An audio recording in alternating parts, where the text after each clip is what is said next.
مسجد اقصی کے ارد گرد رب تبارک و تعالیٰ کے درجنوں انبیاء کی قبریں ہیں، درجنوں انبیاء کی قبریں ہیں۔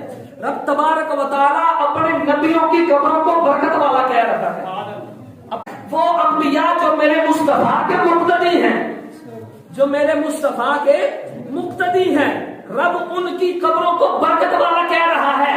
ارے بھائی جب مقتدیوں کی قبریں برکت والی ہو سکتی ہے تو ایمان کی قبر برکت والی بھی ہوئی ہو لِنُرِيَهُ مِنْ آیَاتِنَا، تاکہ ہم اپنی نشانیاں محبوب کو دکھائیں، اپنی نشانیاں محبوب کو دکھائیں۔